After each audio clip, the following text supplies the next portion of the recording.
Elhamdülillah, elhamdülillah, elhamdülillahillezî.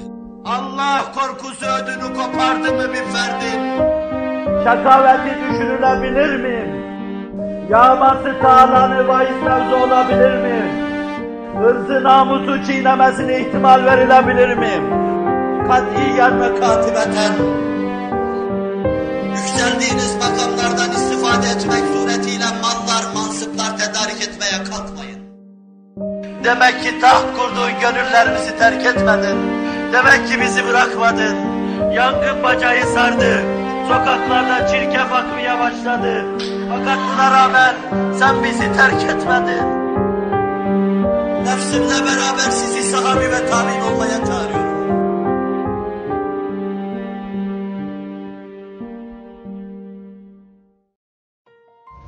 Muhterem Müslümanlar, Kur'an bize insan olmanın yolunu gösteriyor.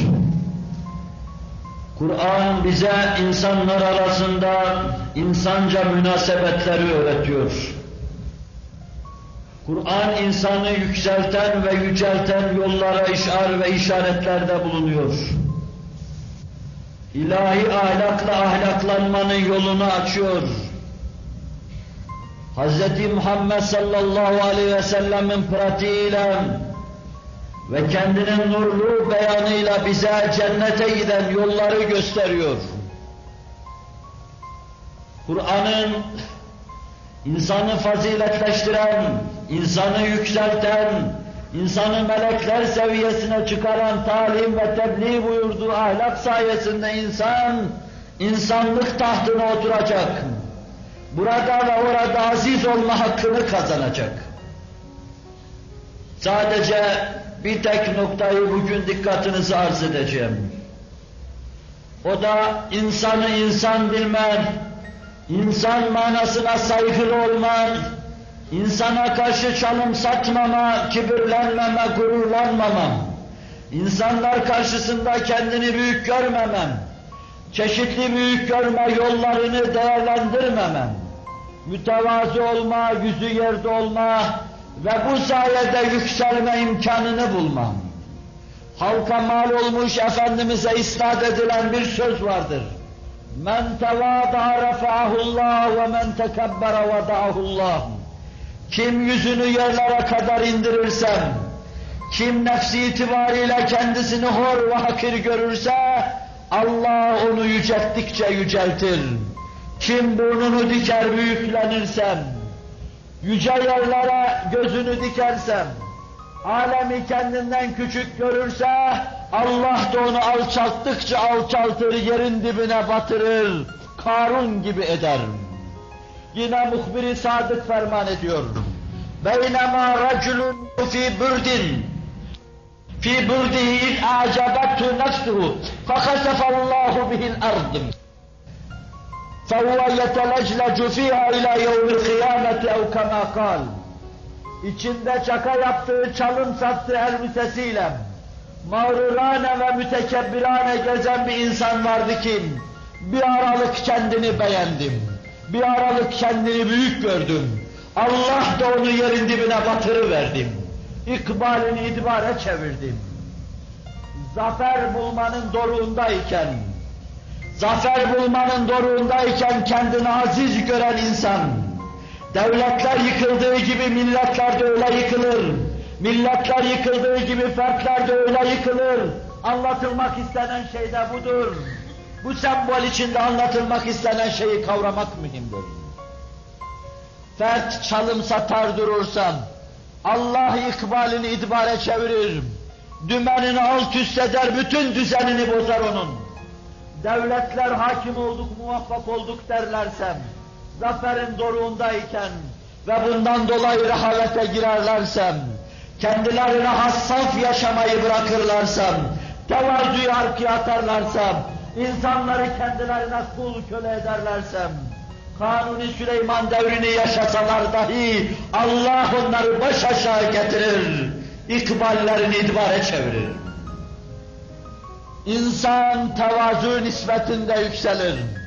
Yüzünü yere indirdiği nispette aziz olur. Allah'ın vahyi yerde bir yüze gelmiştir. Başı secdede yüce bir kâmete gelmiştir.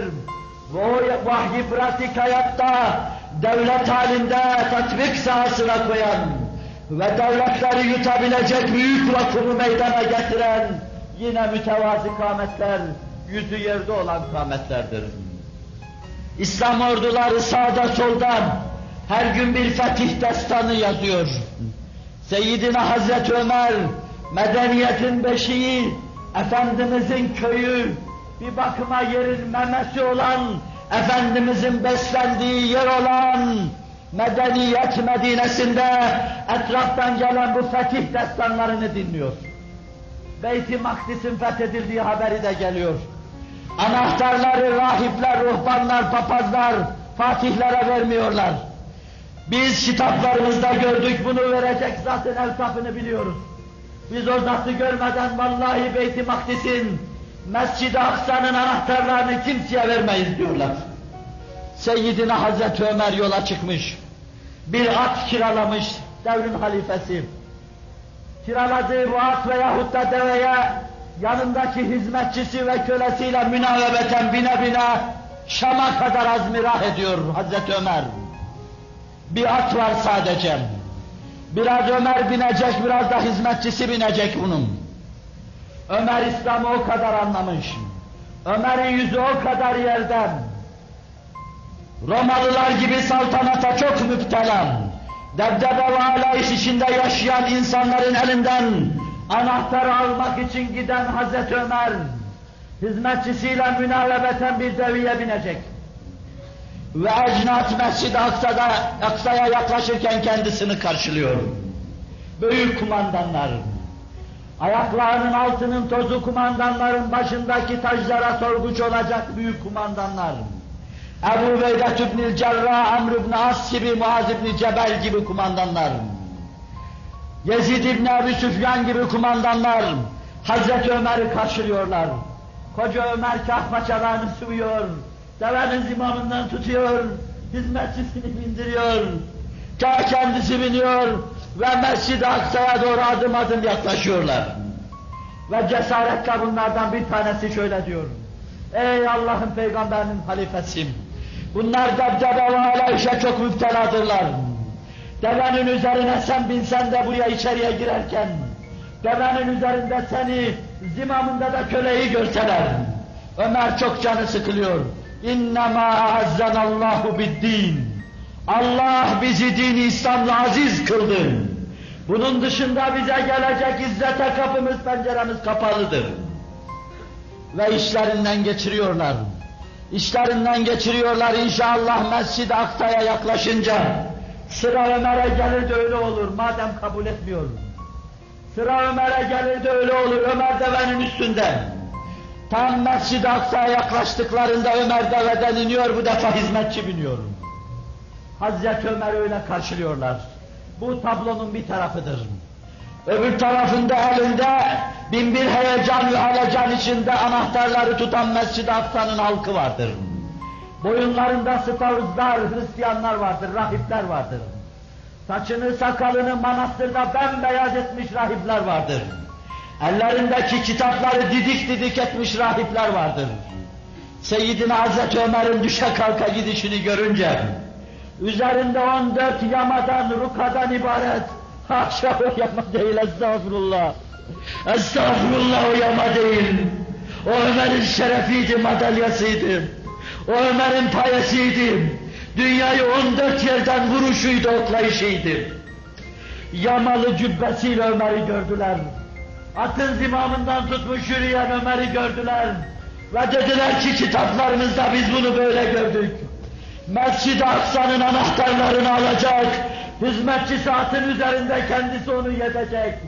Ve sırtındaki hırkanın 14 yaması bulunacak.